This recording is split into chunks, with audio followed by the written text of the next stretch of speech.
El resultado de las elecciones presidenciales en México no ha sido sorpresa alguna. Claudia Sheinbaum será la próxima presidenta de nuestro país, pero bueno, todavía está por verse con qué capacidad va a poder crear su propio camino y marcar distancia de las políticas y de la influencia de AMLO.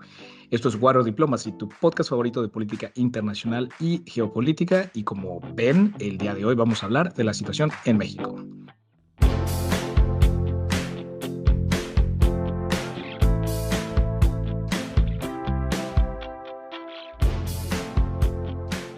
Y el día de hoy estoy muy contento de volver a dar la bienvenida a Chelo Galán y a Pedro Gil una vez más en el programa. Como algunos de ustedes pueden saberlo, el año pasado grabamos un episodio muy comprensivo donde hicimos un análisis del sexenio de AMLO, de López Obrador, y cómo veíamos el panorama para las elecciones que se llevaron a cabo a principios de junio. Aquellos que escucharon ese episodio saben que estamos aquí representando al norte, al centro y al sur de México. Así que espero pues de nuevo tener una muy buena conversación con dos colegas que ahora considero amigos y pues analizar cómo hemos visto las elecciones en nuestro país y para dónde van las cosas. Así que primero que nada, Pedro Gil, mi estimado, ¿cómo estás? ¿Qué tal todo? Hola Fabio, hola Chelo. Buenas tardes, buenas noches hasta Bélgica. Muchas gracias por la invitación.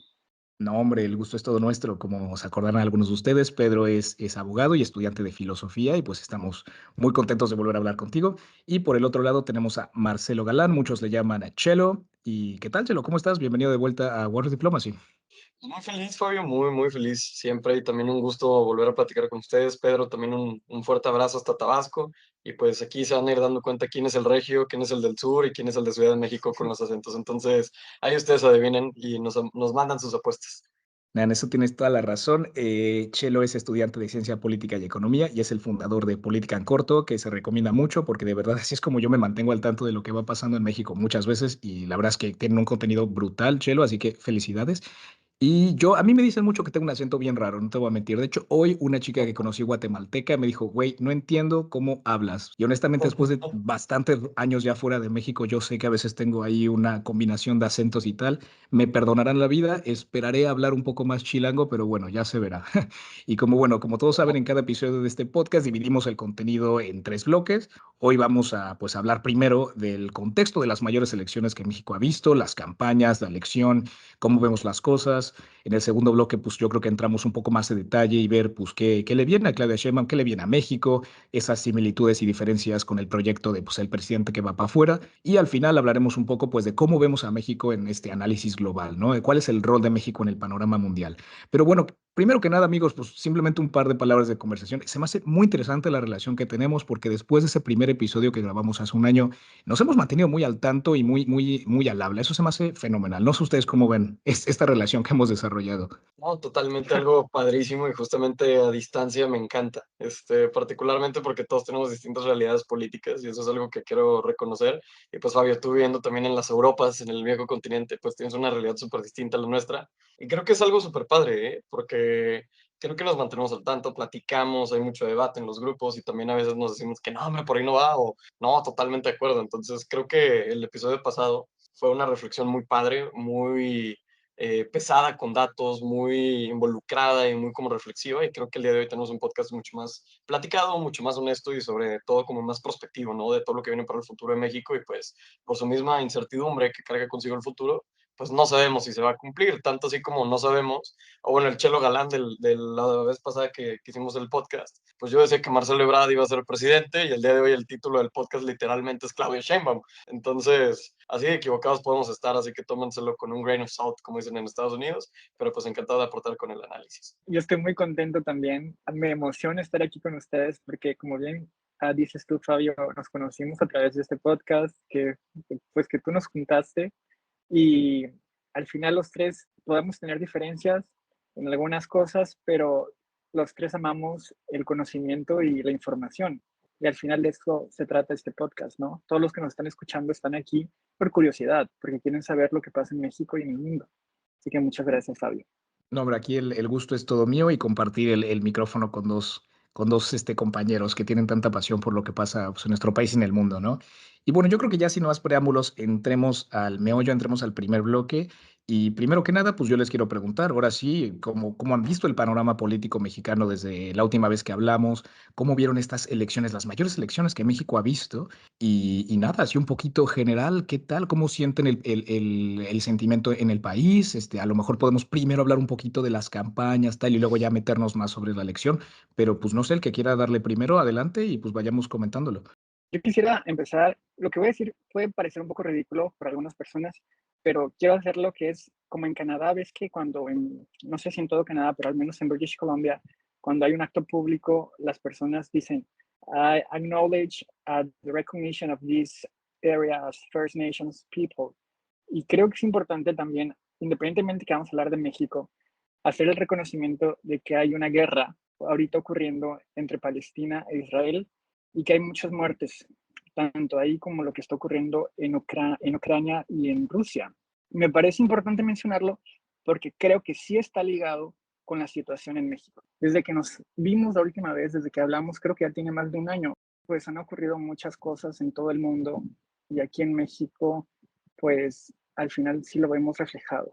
Independientemente de que si nos están escuchando personas que votaron por Claudia o votaron por Xochitl o por Maines, creo que no estamos en el mejor momento en México, desde la cuestión de seguridad, de la cuestión de salud, la cuestión de economía, pero tampoco lo está en ningún otro país de América Latina.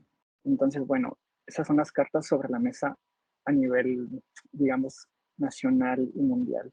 Pedro, ahí fíjate que yo honestamente entiendo perfectamente lo que tratas de hacer y es ligar que al final estas elecciones que hemos visto en México y la situación que vemos en el país no deja de pues entrar en este puzzle, ¿no? En este rompecabezas mundial y por más que hoy a lo mejor vamos a ponerle el foco a lo que pasó en México, no deja de entrar en este panorama global, ¿no? En un contexto con sí, lo que bien dices tú, una guerra en Gaza, una guerra en Ucrania, con tensiones geopolíticas a tope, con probablemente la vuelta de Donald Trump a la Casa Blanca, o sea, el panorama global está muy tenso y la situación en México también. Entonces, creo que perfectamente el panorama no es el mejor y pues los desafíos que va a enfrentar Sheinbaum, México y cada líder electo, porque estamos en una racha de elecciones impresionante. O sea, vimos la de India, la de Sudáfrica, las elecciones europeas todas estas semanas y en verdad las decisiones que se tomen en los electorados hoy en día van a impactar en lo que vayamos a ver en el resto de por lo menos los 10 años que se vienen. Entonces, las cosas no son las más sencillas y para nuestro país menos. Y no sé tú, Chelo, ¿tú cómo ves este sentimiento tanto en América Latina como en México global? ¿Cómo ves que México y sus elecciones cuadran dentro de todo esto? Fabio, me encanta que hayas hablado sobre el tema electoral y de la democracia, porque justo yo iba a comenzar mis intervenciones diciendo que el 2024 es el año de la democracia. Una de cada dos personas en el mundo está viviendo un proceso electoral. Vale también la pena mencionar que estos procesos electorales pues son muy distintos, ¿no? O sea, es muy distinto ahorita lo que está sucediendo en el Parlamento Europeo, donde vemos que hay una ultraderecha ganando, en un estándar muy como político, sin tanta violencia, pero luego comparamos con México y en México hay una notoria incidencia de la violencia, con candidatos, más de 30 candidatos en todo México asesinados durante el proceso electoral. Entonces, es bien interesante ver cómo difiere la democracia dentro de los países. Y a la vez, eso hablando ya particularmente de México, pues nos sitúa en una elección histórica, una elección donde más de 99 millones de mexicanos fueron convocados a las urnas, generando una votación histórica, casi el 61%, si no me equivoco, y histórica también por la decisión, y justamente ese es el tema central de toda esta plática que vamos a tener, dado que elegimos primero la primera mujer presidenta de toda la historia mexicana. Nos tardamos más de 200 años en tener una presidenta, y su nombre es Claudia Sheinbaum Pardo, morenista, izquierdista, en narrativa, falta ver en acciones, pero pues ella fue electa con 36 millones de votos, que por si tenían las dudas, es 5 millones de votos más que López Obrador, que se supone que era el presidente más votado en la historia de México. Ahora, la presidenta más votada en toda la historia de México es mujer y se llama Claudia Sheinbaum. Entonces, de entrada, colocar la elección mexicana en el panorama internacional, pues habla de un triunfo, sí, de un feminismo que busca ser plural, que busca tener espacios formales, y que Claudia Sheinbaum se suma a esa lista, y también habla de un triunfo de la democracia como tal. Es una elección que sí, ante la violencia que sucedió, tuvo sus problemas, hay problemas con los contados de votos, etcétera. Pero francamente, se tiene que celebrar que México decidió a una nueva jefa de Estado, énfasis en el femenino, en todos los adjetivos que estoy utilizando, y pues también denotando que para las implicaciones de México, pues hay muchísimas porque tiene el carro completo, que es algo que yo creo que tendremos que platicar a lo largo de este podcast. Entiendas el cargo completo como que también tiene una mayoría simple en el Congreso, tanto en Cámara de Diputados como de Senadores, recordándole a nuestros oyentes internacionales que México tiene un sistema legislativo bicameral, es decir, tenemos diputados y senadores. Y en los diputados fácilmente tienen mayoría simple e incluso con coaliciones llega a tener el 73% de toda la Cámara, imagínate eso. Y en el Senado está a tan solo 4 escaños de tener mayoría calificada, que recordemos que la mayoría calificada permite elaborar cambios a la Constitución de México, que naturalmente por su peso son cambios mucho más fuertes, mucho más importantes y que pueden llegar a ser más trascendentales, ¿no?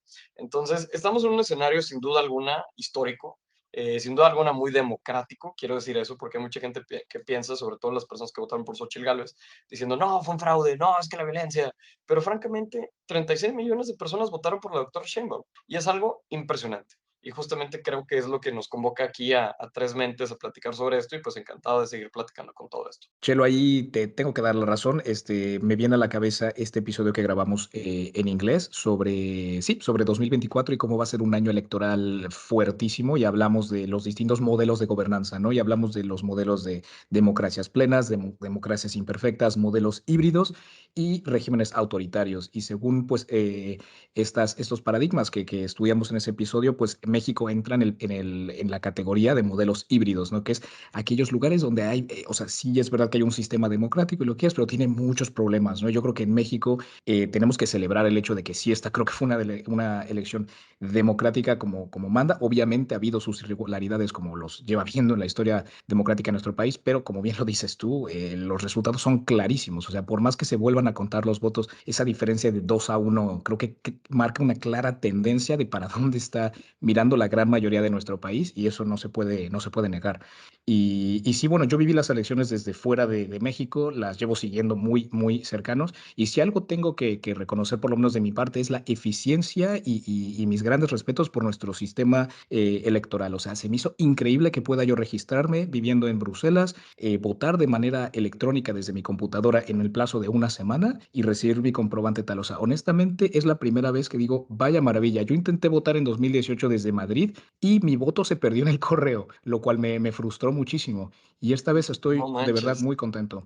Sí, eso me frustró bastante, pero bueno, esta vez traté de hacerlo de una manera todavía más rígida y estoy contentísimo con poder haber votado desde acá y pues haber estado informado, ¿no? Porque creo que eso es algo que yo noto mucho, por lo menos aquí con gente que hablo. Fíjate que vivo en Bruselas, que es una ciudad muy política, y hay mucha gente que no está enterada de por qué votar o por qué no votar. Se van mucho por el partido, por el color, por tal, pero sin de verdad hacer esa reflexión de las políticas que el candidato A o B están diciendo, ¿no? Y siento que la gente tiene un poco de ignorancia política y creo que una de las grandes razones por las cuales estamos aquí hablando, por qué fundaste, yo creo, Política en Corto, Chelo, es para pues, tratar de acercar un poco todas estas decisiones políticas o lo que pasa en el mundo a la gente de nuestra edad, ¿no? Y eso se me hacen proyectos muy lindos, la verdad. Totalmente. No, gracias, Fabio. Y aprecio mucho que me lo menciones y justamente, pues claro, o sea, es una lección histórica y yo en su tiempo defendía al INE en estas marchas que se organizaban, originalmente ciudadanas, eso lo tengo que decir, y que luego ya fueron tornadas partidistas. Cualquier persona que entienda el panorama político de México sabrá a qué me refiero, pero justamente a mí me tocó defender a ese instituto electoral, marchar, me subí a un templete en la Macroplaza de Monterrey frente a 10,000 personas a hablar en un micrófono de por qué tenemos que defender al INE. Y justo mis razones principales son por este tipo de resultados con certidumbre. No hay una forma que exista fraude en nuestro sistema electoral mexicano. Claro, hay problemas, hay robo de casillas en zonas de alta incidencia, hay problemas con el voto extranjero y no niego que lo hubieron porque todos vimos esos videos de la gente haciendo fila en Madrid, en el aeropuerto de Cancún, en otras ciudades. Pero francamente, el Instituto Electoral nos garantizó una elección limpia y eso es lo que quiero celebrar. Es una elección limpia con un resultado histórico, no solamente histórico por la persona que fue electa de los más de 19,000 cargos que se tuvieron que elegir, sino también histórico en todo el proceso, desde el solo hecho de que es la elección más grande en la historia de todo México.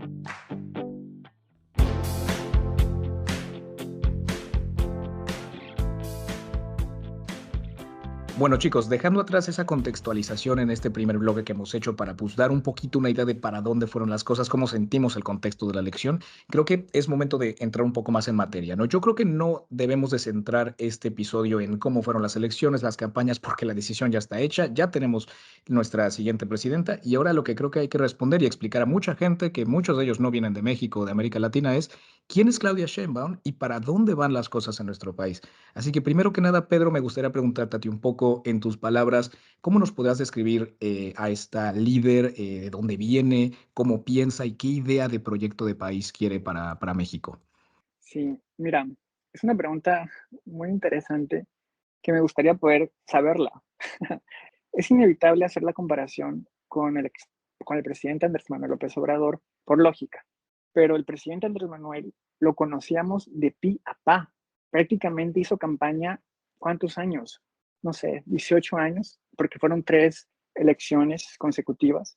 Entonces sabíamos su personalidad, de dónde es originario, sabíamos mucho de su psique.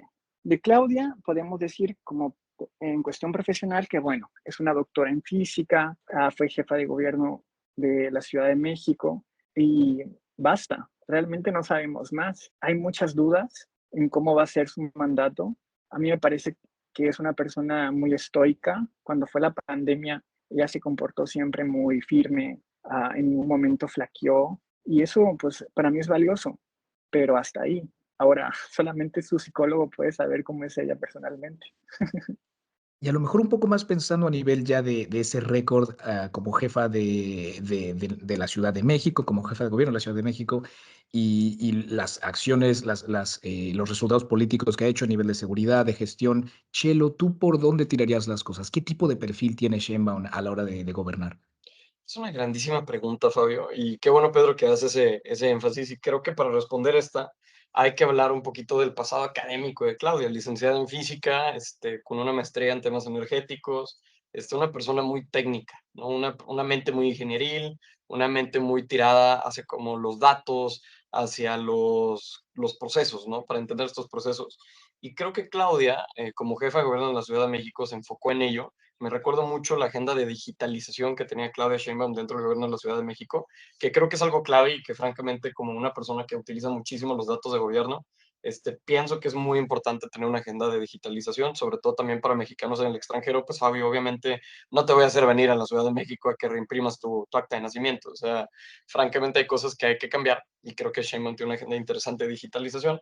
Pero hablando particularmente de seguridad, creo que todos recordamos ese famoso altercado contra Omar García Harfuch, exsecretario de Seguridad de la Ciudad de México, donde salió baleado, de hecho, tuvo heridas de bala, murió uno de sus escoltas, uno o dos, no sé si me equivoco cuántas personas fallecieron en ese ataque, y se lo adjudicaba un cártel, ¿no? Entonces, a partir de ese momento creo que hay un antes y un después en la estrategia de seguridad de Sheinbaum, porque se empezó a hacer notar al superpolicía, al supuesto Batman de la Ciudad de México, Omar García Harfuch, y se empezó a respaldar muchísimo a esta figura como un posible jefe de gabinete de la seguridad pública, ¿no? Hay quienes todavía apuntan a que Harfuch va a ser ese secretario de seguridad pública para poder enlazar las materias de seguridad pública a nivel nacional con la Secretaría de Defensa Nacional, que es la SEDENA, que son el ejército básicamente, y con la Marina, ¿no? Entonces, es un análisis interesante lo que puede suceder en materia de seguridad, pero también hay que entender el panorama al que llega Claudia Sheinbaum, sobre todo en seguridad, porque, a ver, estamos teniendo uno de los sexenios más violentos en la historia de México.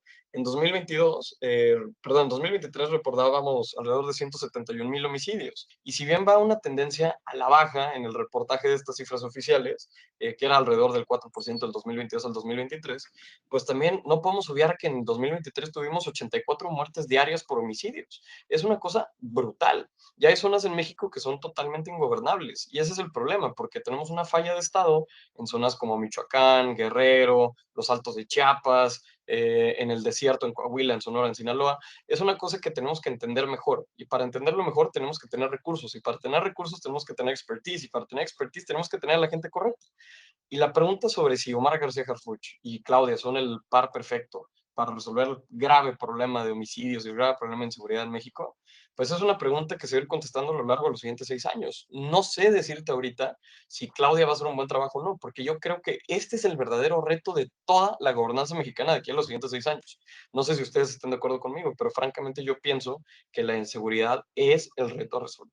Chelo, estoy de acuerdo contigo. O sea, al final yo creo que dentro de los problemas más grandes que tiene México, el de seguridad es yo creo que de los más fuertes. O sea, temas de migración y seguridad sin duda va a ser principal gestión que se tiene que atajar, ¿no? También sabiendo que pues México comparte la frontera más grande con los Estados Unidos, lo cual es un foco principal de toda la campaña que se va a ver ahora para la elección en la Casa Blanca. También estamos pensando en temas de comercio e inversión. También yo creo que todo lo que es el tema de la fiscalidad, la economía del país y pues también cómo se va a mantener el sistema democrático de nuestro país. No creo que algo que hemos escuchado mucho pues es estas críticas, ¿no? Pues, mucha gente critica esto como ataques a nuestros sistemas y organismos autónomos y creo que estas son cuestiones que tenemos que hablar. Y yo te voy a añadir, Chelo, ahí un obstáculo más y también me gustaría ver cómo Pedro lo opina, pero es esta crítica que se le hace mucho a Sheinbaum, ¿no? De cómo va a poder ella distanciarse de la figura de AMLO, de su influencia, de sus políticas, porque pues al final AMLO habla mucho de que a partir de pasar el mandato, él se jubilará. Eso es lo que él dice, pero ya, no sé, haciendo mi análisis personal, una influencia tan fuerte con un control del partido, porque al final yo creo que Morena es un partido obradorista donde no te quiero decir culto de personalidad, pero donde lo que Obrador dice y piensa es la política del partido. Y ahora, quitando a ese personaje del escenario, dándole el relevo a Claudia, ella va a tener que forjar su propio camino, ¿no? Entonces, ¿cómo distanciarse de eso? Va a ser un obstáculo para que ella misma tiene que hacer. ¿Cómo lo hará? Esa es la pregunta que todos yo creo que nos estamos haciendo ahora mismo. Ojalá yo tener la respuesta, pero no lo sé, Pedro. ¿Tú tienes ahí alguna idea en la cabeza cómo a lo mejor Claudia intentará forjar su propia rama?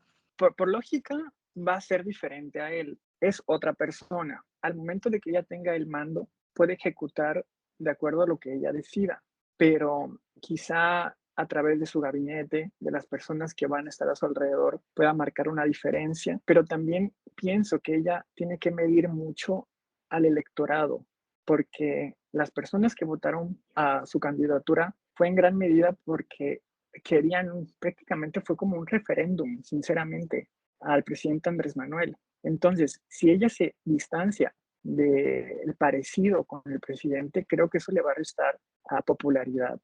Entonces, yo me imagino que ella tiene que estar muy pendiente de eso. Y fíjate, algo que leí muy interesante en un artículo es que al final el personaje de Shenba no tiene ese carisma y a lo mejor muchos dicen, ¿no? Como que esa retórica incendiaria que tiene López Obrador, ¿no? Que algo que pues va a tener que diferenciar su perfil. Al final, como decía Chelo al principio, hace unos instantes, ¿no? Este enfoque más tecnocrático, a lo mejor a nivel gestionar y como gestor público viene muy bien, pero al final un presidente es un personaje público y popular y tienes que tener ahí un poquito de carisma para que tus políticas pues sean apoyadas, ¿no? Digo, la base electoral Morena y Sheinbaum la tienen. Ahora hay que poner el dinero donde está la boca y conseguir este apoyo siga a lo largo del sexenio, algo que es difícil, pues enfrentándose a los problemas que México se enfrenta, ¿no? Tú, Chelo, ¿cómo ves este tema? ¿Crees que Sheinbaum va a lograr poder marcar espacio entre lo que ha sido López Obrador para el país y forjar ella un camino propio? ¿O cómo ves aquí la situación y la huella de López Obrador en la política mexicana y en el futuro de esta administración? Es la pregunta, Fabio. O sea, creo que es algo que todos nos hemos estado preguntando y justamente, Pedro, coincido contigo porque Claudia va a tener que ser muy estratégica en esto.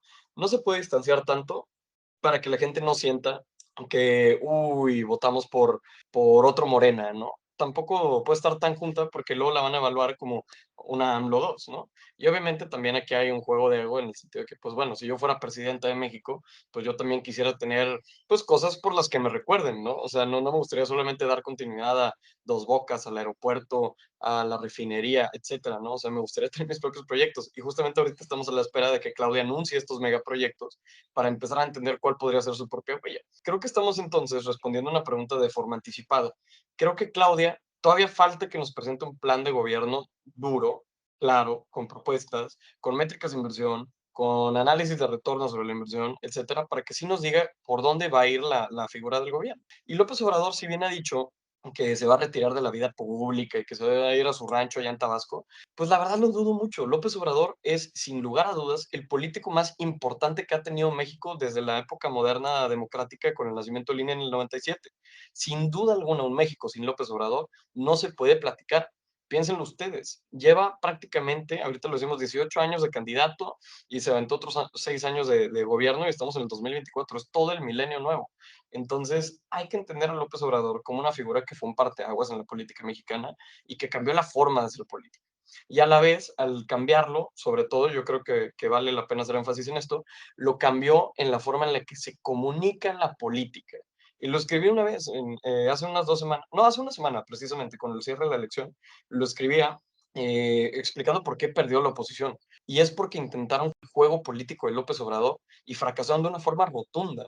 Ves a Xóchitl Gálvez intentando hacer conferencias mañaneras, color rosa, intentando robarle al presidente más votado en la historia de México, antes de que lo votaran a Claudia con mayor récord, intentando robarle un pedacito de espacio en los medios locales, nacionales, mañaneros. Es francamente espantoso. No iba a funcionar, porque López Obrador es probablemente el político que mejor sabe manejar la agenda pública. Y la innovación política más importante que tuvo López Obrador fue el concepto de la mañanera. Prácticamente de 7 de la mañana a 10 a.m. no se hablaba de más cosas que lo que dijo López Obrador al diario. Es una cosa brutal. La cobertura mediática, y yo le llamaría propaganda de gobierno que proviene de esa mañanera, es gigantesca. Y si veo a Claudia Sheinbaum hacer una mañanera de 3 horas de la misma forma que López Obrador lo hacía, si lo puedo pensar, francamente, no lo puedo pensar. No creo que Claudia tenga esa capacidad de imitar el personaje político que es López Obrador. Ojalá el tiempo se equivoque conmigo, pero pues ya veremos cómo será la cosa, porque Claudia sin duda alguna no creo que tenga ese carisma tal cual, porque la hemos visto muy distinta. Y es que también hay que remontarnos a de dónde viene. Claudia es licenciada en física, pensamiento ingeniero, incluso fue científica del panel intergubernamental para el cambio climático. Hay que entenderla como un personaje mucho más técnico, mucho más tecnócrata en ese sentido. Entonces, a mí me gusta escribir a Claudia como una tecnócrata de izquierda. No creo que sea una neoliberal súper preparada, ¿sí? Pero está preparada y básicamente su currículum es buenísimo, pero es mucho más serio y mucho más táctico. Realmente creo que eso es lo que va a tener que diferenciar a Claudia. Yo aprovecharía esas virtudes de una presidenta apegada a los datos, apegada a las tendencias globales, que entiende la ciencia, que valora la ciencia y la tecnología y que le pueda apostar un ramo en el que López Obrador, francamente, lo ignoró por completo en su sexenio. Yo creo que eso puede ser el distintivo de Claudia y que no se intente convencer de que la mejor forma de gobernar es imitar a López Obrador, porque nuevamente, tal como le pasó a Xochitl, si intentas jugar en el juego político de López Obrador, te vas a quemar. Y Claudia, a pesar del equipo de López Obrador, también se puede quemar si intenta ser López Obrador. Así de sencillo y así de claro. Sí, un análisis muy propio y honestamente siento que refleja muy bien este perfil más tecnócrata de Sheinbaum, ¿no? Y el hecho de que sea la primera presidenta tecnócrata de izquierdas, creo que va a traer un cambio muy interesante a la política mexicana. Y fíjense, algo que noto muy interesante, porque yo viviendo aquí en Europa, noto una cultura política muy distinta donde los partidos, hablaré de España porque es el país que más similitudes creo que puedo hablar para esta analogía, pero es como noto de verdad que cada partido es muy apegado a la ideología política que promulga, ¿no? O sea, el PP, el PSOE, Sumar, Vox, de verdad siento que se apegan mucho a sus programas, ¿no? En cambio, noto que en México es súper pragmático. El PRD, el PRI, el PAN sí han sido oposición, pero para la gente que no está muy al tanto de la política en México, han sido rivales toda la vida. Y entra al panorama político Morena, ¿no? Que más que nada ha sido el partido de López Obrador, con la agenda que él quería, y todo el mundo dice, vale, esto es de izquierdas y tal, pero hay mucha gente que critica muchas de las políticas de Obrador, que tampoco pegan tanto a la izquierda tradicional como se concibe, ¿no? Muchos dicen, esto es más bien un populismo pero como un nacionalismo rancio, ¿no? Pero para ciertos temas sociales, ¿no? De libertades, cuestiones de género, de sexualidad, o también lo que dices tú, Chelo, todo lo que es ambiental, para nada que ver con estas tendencias progresistas de izquierda, lo que se conoce en el mundo, ¿no? Entonces siento que en verdad en México lo que tiene que haber ahora para lo que se viene es no sé, que cada lado del espectro político de verdad se aferre a sus ideas, a para dónde van para de verdad agarrar ahí tracción, ¿no? Siento que eso es lo que le ha faltado mucho a la oposición, más allá de no somos AMLO, ¿qué somos nosotros, no? Y está para verse, porque pues como hemos visto, el PRD probablemente pierda el registro y bueno, pues a ver qué sucede con los otros partidos, pero de que se viene una consolidación del proyecto, bueno, no quiero decir del proyecto de Morena, creo que eso estará por verse, ¿no? Porque con Obrador fuera, pues los líderes de cabeza de Morena y para dónde va, van a tener que forjarse también. Y eso creo que va a ser muy interesante. Bueno, Fabio, a partir de ese comentario de los partidos, fíjate que sí es algo bien interesante, pero también hay que recordar que Morena es el viejo PRI. O sea, Morena se construyó con personajes del PRD que emigraron cuando López Obrador llegó a fundar el partido y personajes del PRI que de la nada empezaron a llegar y que ahorita tenemos, por ejemplo, al embajador de Noruega, el exgobernador de Hidalgo, priista totalmente, y que terminó allá por un acuerdo político, ¿no? Fabio, tú que sabes más de relaciones exteriores, pues lo podrás constatar. Pero justamente creo que vale la pena mencionar, y de una forma muy directa, también el uso clientelar de los programas sociales para capturar el voto. O sea, obviamente la victoria democrática de Sheinbaum es tal porque mucha gente votó por ella, pero la razón del voto también puede variar. Unos lo hacen por convicción, unos lo hacen por ideología, pero no podemos negar que también el hecho de que se esté dando un programa social de una forma tan abruptamente electoralmente usada, no haya incidido en los resultados electorales. A mí se me hace algo totalmente obvio. Y a lo mejor obviamente no es lo que decide el voto 100%, pero sí también se explica con políticas públicas que favorecen a esos sectores que históricamente han sido ignorados. Por ejemplo, ahorita antes del episodio estaba investigando y veía que el ingreso del 10% de los trabajadores 10% más pobres de todo México, según el IMSS, aumentó 98.8%. 98.8%, casi se duplicó en 6 años. Es una cosa brutal. También el ingreso del trabajador promedio subió 17% entre 2018 y 2024. Es una cosa brutal. Es la primera vez en 18 años, porque en el sexenio de Calderón y en el sexenio de Peña Nieto y sumando a Fox, tuvimos un crecimiento nulo o incluso negativo de estas métricas. Es la primera vez que vemos cómo mejora la calidad de vida de los trabajadores. Y aquí te pregunto, ¿cómo no iban a votar por Claudia Sheinbaum si es el único gobierno que ha estado dando resultados en esta materia? Es una cosa brutal y francamente tenemos que entenderlo. Para entenderlo también el índice de Gini, que mide la desigualdad en México, bueno, y en todos los países, se redujo en 18.4%. Entonces, México es 18.4% más igualitario que en 2018. Es una cosa súper interesante de examinar en términos económicos y que vale la pena entender sobre cómo, a partir de los apoyos sociales, de las políticas públicas enfocadas en el mercado laboral, en personas trabajadoras, Morena ha logrado consolidar una base electoral sumamente fuerte y no lo hacen desde la ignorancia. Lo hacen porque saben que les beneficia y el voto racional es eso, votar por el que tú crees que con el que nos va a ir mejor. Entonces, justamente menciono eso para entender que el voto en México, siento yo, que va más hacia el producto final del voto que realmente venga de una ideología de debemos ser socialistas, debemos ser new socialists, debemos ser del Green Party.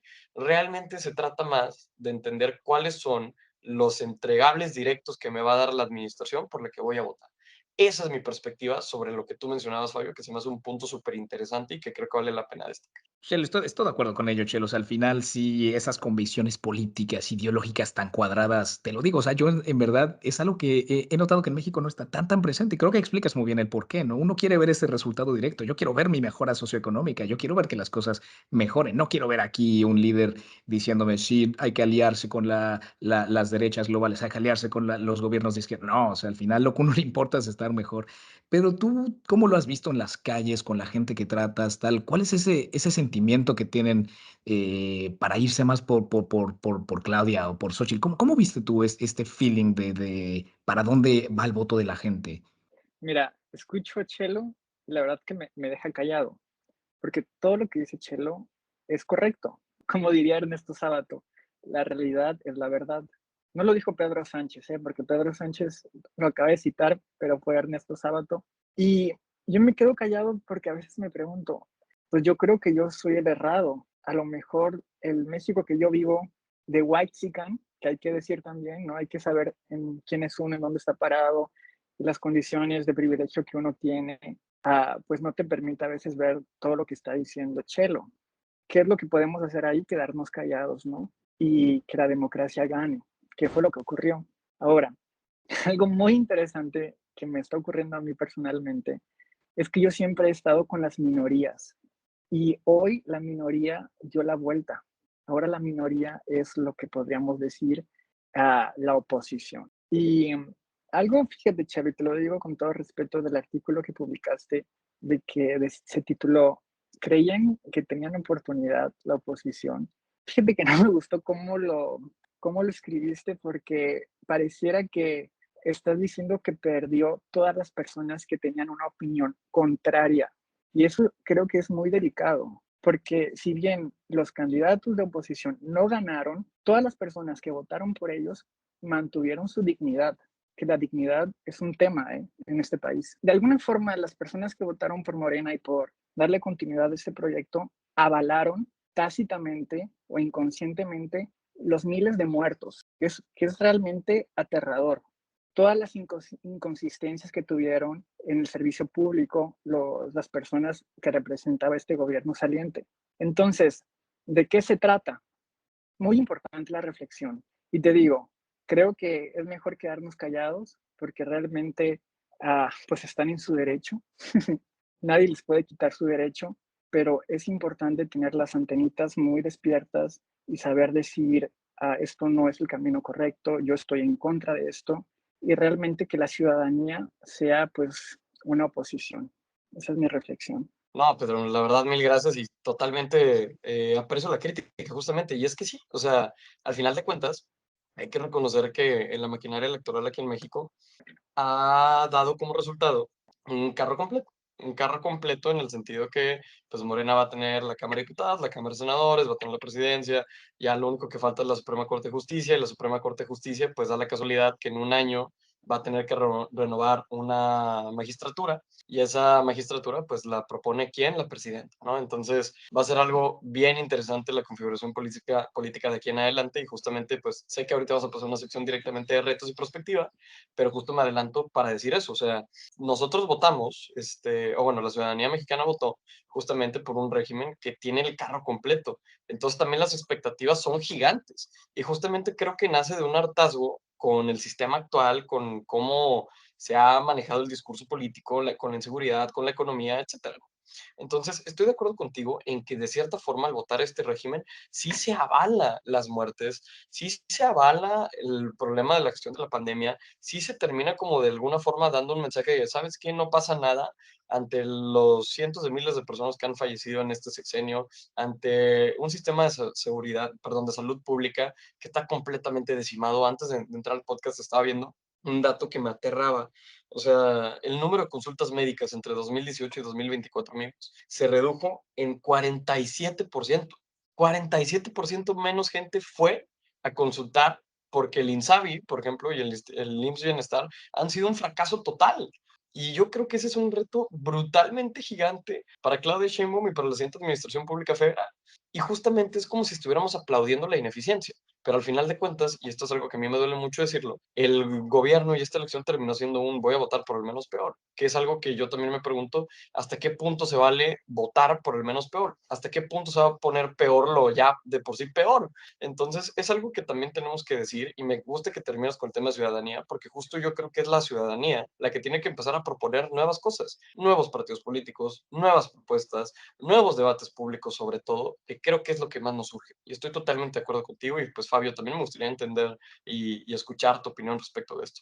Mira, fíjate, yo quiero rescatar un conceptito rápido que sacó Pedro, que se me hace a lo que escucho cada vez más y creo que refleja un poco un antagonismo social que he notado muy fuerte en México, ¿no? Y es el término de whitezican, ¿no? Como dice Obrador, fifí, ¿no? Y honestamente siento que, a ver, nuestro país, como todos los países latinoamericanos, son países étnica y religiosa, culturalmente muy diversos, pero siento que últimamente, o por lo menos desde que Morena llega al poder en 2018, de verdad se ha fomentado un poco esa idea de el pueblo bueno contra el privilegiado malo, ¿no? La élite política, económica mala, ¿no? Y de verdad he notado hay un choque muy fuerte, o sea, yo pues, no lo puedo negar, no soy una persona de tez blanca, tengo un pasaporte europeo, vivo en Europa, o sea, soy una persona completamente privilegiada. Mucha gente que nos escucha también, porque el simple hecho de tener acceso a un celular creo que ya es un gran privilegio. Y creo que, Pedro, de verdad, reflejas muy bien que en México se viven grandes diferencias de todo tipo, ¿no? Y en verdad, el México que tal vez tú, yo, Chelo conocemos, es un México limitado, ¿no? Que no mucha gente disfruta. Y creo que estas elecciones marcan de verdad que la realidad de nuestro país, la que la gran mayoría vive, es muy distinta y nuestros líderes electos tal, a lo mejor llevaron mucho tiempo que no reflejaban de verdad lo que esta gente opina. Y yo creo que el diagnóstico que AMLO ha tenido de nuestro país, el diagnóstico como tal, es el correcto. O sea, primero los pobres, coño, claro que sí, porque en México la gran mayoría está en malas condiciones socioeconómicas y ese tiene que ser, yo creo que sin duda alguna, una de las principales prioridades que hay que atajar. Claro que sí, la pobreza, la inseguridad y tal, y luego ya nos ponemos a sumarle pues todas las cosas que siguen, ¿no? Claro que sí. Ahora, lo que yo quiero criticar, que a lo mejor no nos va a dar tiempo en este episodio y lo hablaremos a lo largo del año, es cómo atajarlo, ¿no? Pero bueno, yo creo, chicos, que podemos tratar de meter todo esto en nuestro bloque final y ya para concluir también, porque se nos va el tiempo, y pues hablar de estos desafíos que se vienen y cómo México puede atajarlos.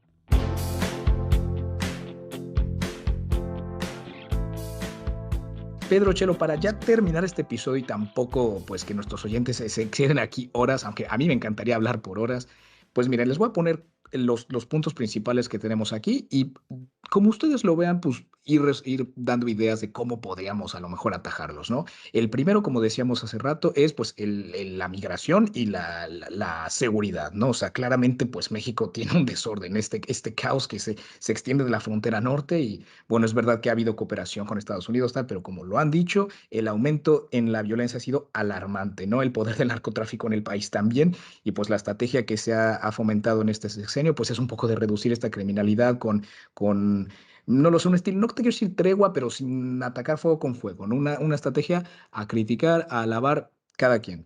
Segundo punto, pues son temas de comercio e inversión, ¿no? O sea, yo creo que claramente el Tratado de Libre Comercio con Estados Unidos es uno de estos principales puntos, ¿no? Cuánto dinero entra al país, tal. También es verdad que entra la cuestión, ¿quién se queda con esos beneficios? ¿No? Ese es como un segundo tema muy importante. Tercer tema, pues yo que sé, nuestro sistema electoral, los organismos autónomos, ¿no? La salud de nuestra democracia, ¿no? Ese es otro tema importante. Y pues un cuarto, pues ya ahora sí que cuestiones de la fiscalidad, la economía del país. O sea, lo que estamos hablando hace rato, que sí se han dado muchos programas sociales, claro que sí, pero también eso hay que pagarlo, ¿no? Y al final el sistema de los impuestos en México es algo que tampoco quiero entrar en detalle, pero también importante, ¿no? Y ya como último bloque, pues el rol de México en el mundo, ¿no? O sea, yo creo que el sexenio de Obrador se ha dado de verdad, creo que de los principales temas es cómo Obrador gobernó de México para adentro, de México para afuera, Ebrard estaba ahí y allá, pero AMLO salió del país contadas veces. Y yo creo que con Sheinbaum a lo mejor vamos a ver un México un poquito más presente en temas internacionales. Chicos, este es un tema muy difícil y son muchos puntos a tratar, pero así de manera general, estos obstáculos y estas cosas que se vienen, ¿cómo creen que podría el camino de México llevarse?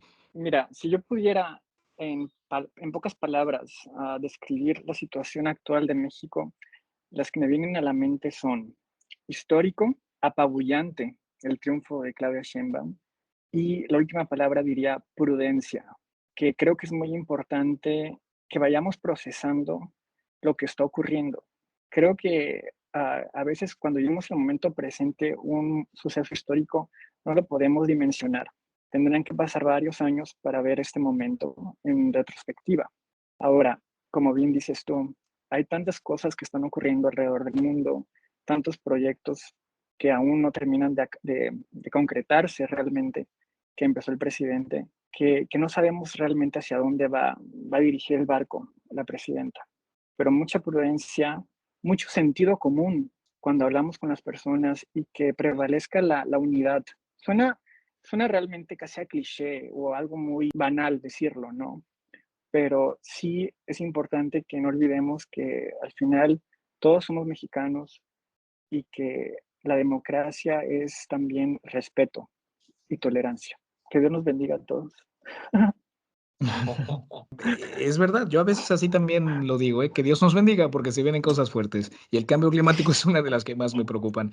Chelo, son muchos temas, son muchos obstáculos a superar, pero ¿cómo ves las cosas para Claudia? ¿Cómo crees que se podría atajar estos? Claro, fíjate que me gustaría empezar por la primera crisis que ya enfrentó Claudia Sheinbaum, que fue esta devaluación del peso después de que se anunciara que Morena iba a tener carro completo, ¿no? Tan solo en ese momento, de repente ya vimos en redes sociales a Claudia teniendo una llamada con la presidenta del Fondo Monetario Internacional, diciendo de que no, ¿sabes qué? Ramírez de la O, el actual secretario de Hacienda, se va a quedar conmigo, nos va a ver muy bien, va a estar estable, y se escucha a Claudia reírse mientras que también se escucha la risa de la presidenta del IMF, ¿no?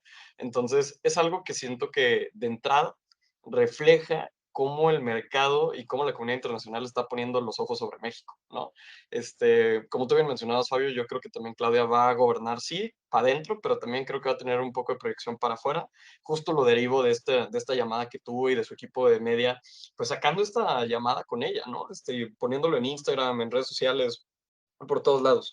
Y creo que va de la mano con varios retos que va a enfrentar la próxima presidenta de México, sobre todo, por ejemplo, con el tema de cambio climático, ya lo mencionábamos, que México, pues obviamente tiene la Agenda 2030 para cumplir, son compromisos ambientales.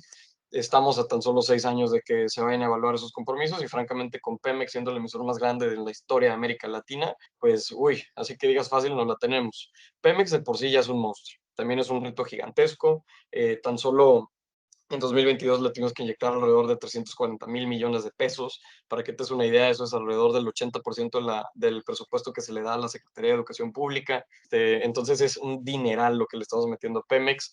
Y si bien sí Pemex aporta como el 10% del ingreso público del gobierno, pues también hay que preguntarnos hasta qué punto, ¿no? Hasta qué punto vale la pena mantener un modelo de negocio que es anticuado, que es neoliberal en todos los sentidos posibles, aunque al presidente de Sheinbaum no les guste, que va en contra del desarrollo y la transición energética, y que incluso va en contra de la propia visión de Claudia Sheinbaum cuando ella era científica experta del panel intergubernamental de cambio climático. O sea, se me hace algo bien curioso que todavía mantengamos a Pemex y que no hayan propuestas de negocio para cambiar su forma de hacer negocio, o sea, a partir de un presidente que literalmente se proclama ambientalista por todos lados y que su pasado como científica debería decirlo, ¿no? Como ya dije antes, el sistema médico creo que también es un súper reto, creo que el tema de la migración también lo es, seguridad ya lo mencionamos también, pero también en temas de seguridad hay que entender que es tanto para abajo, tanto para arriba, porque para abajo queremos reducir los homicidios, pero también si lo vemos para arriba, ¿cómo lo vamos a hacer? ¿Con más militarización? Hay un problema grave de militarización en México y yo creo que ese es el verdadero riesgo antidemocrático de nuestro sistema. O sea, si pensamos en las Fuerzas Armadas y en su rol preponderante dentro del servicio público mexicano, es algo brutal. Ahora los vemos haciendo vías de tren, aeropuertos, los vemos gestionando puertos y entradas, aduanas, comercio internacional. Hace poco, antes de la elección, vimos al secretario de la Defensa Nacional tuitear que era momento de mantener la transformación. Ahí sí me asusto. Ahí sí me asusto. Cuando los militares empiezan a opinar de política, ahí sí me asusto. Y lo digo directamente tal cual. Yo creo que toda la ciudadanía mexicana debería estar opuesta a la militarización excesiva del país que estamos viendo el día de hoy. Y francamente, Fabio, Pedro, creo que más allá del cambio climático, el reto más grande internamente es esa balance injusta de la inseguridad, tanto para abajo para arriba, tanto cómo le hago para reducirla, como cómo le hago para detenerla sin más militarización. Creo que ese Sí. es el reto grave. Sí, no, Chelo, estoy de acuerdo. Yo aquí creo que no podemos ya entrar en tanto detalle, pero recomendaría que nuestros oyentes escucharan el episodio que tenemos sobre El Salvador, ¿no? Sobre Bukele y este autoritarismo a lo millennial, porque pues, es un país que Bukele ha militarizado, que ha utilizado la técnica de encarcelar a cualquier persona que tenga un tatuaje y, hombre, eso tiene sus consecuencias en temas de derechos humanos. Y estoy de acuerdo contigo que los militares no pertenecen a la vida pública del país y eso a mi parecer ha sido un graso error de muchos gobiernos de América Latina. Brasil es un claro ejemplo que también tenemos que criticar y hablaremos adelante. Pedro, Chelo, me encantaría seguir hablando con ustedes de este tema por horas. Creo que el panorama político en México y global es algo tan complejo para hablar en menos de una hora. Pero bueno, yo creo que este episodio era un poco más simplemente pues para volver a tocar fondo, ¿no? Volver a estar al tanto y pues ahora sí que hablar tres mexicanos, no solamente representando partes distintas del país, sino pues por el mundo y con distintas perspectivas. Yo de verdad invito a nuestros oyentes a que lean el increíble contenido que tiene Chelo en Política en Corto, de verdad, para mantenerse al tanto. Y no sé, te admiro un buen el proyecto. Pedro, a ti también un abrazote, de Gracias, verdad, Fabio. gracias por... No, hombre, claro que sí. Y Pedro, a ti también un fuerte abrazo para Tabasco. Tú de verdad que siempre también nos mantienes bien al tanto, no solo de tus perspectivas políticas, sino de temas culturales que son también muy importantes, ¿no? Yo a veces me pierdo en política internacional, que se me olvida a veces quitar la cabeza de estos temas y leer un buen libro de vez en cuando de realismo mágico, ¿no? Y eso de verdad se aprecia mucho. No, gracias a ti, Fabio. Fabio, creo que fue un episodio muy padre y pues nuevamente invitarle a toda la audiencia a que nos mantengamos informados, informadas y pues entendamos qué está sucediendo con México en el mundo y obviamente reiterar las gracias a Wireless Diplomacy. Me encanta su podcast, siempre lo escucho, soy súper fan y creo que el episodio justo de Bukele es una gran forma de ejemplificar lo que sea de la militarización. Entonces, Fabio, pues encantado, te mando un abrazo tototote hasta Bélgica, espero que estés muy bien allá. Ya también vete a descansar porque es domingo 4 de la tarde acá, me imagino que ya son las 11 de la noche, entonces ya toca irse a mimir. Y pues Pedro, un fuerte abrazo hasta Tabasco, ojalá algún día tenga el placer de conocer tu bello estado. Gracias amigos, los aprecio mucho, de corazón. Y bueno, chicos, este ha sido un episodio más de World Diplomacy. Esperamos que les haya gustado. Tienen aquí una que otra recomendación más en las descripciones de este podcast. Y bueno, nos escucharán en el siguiente. Un saludo.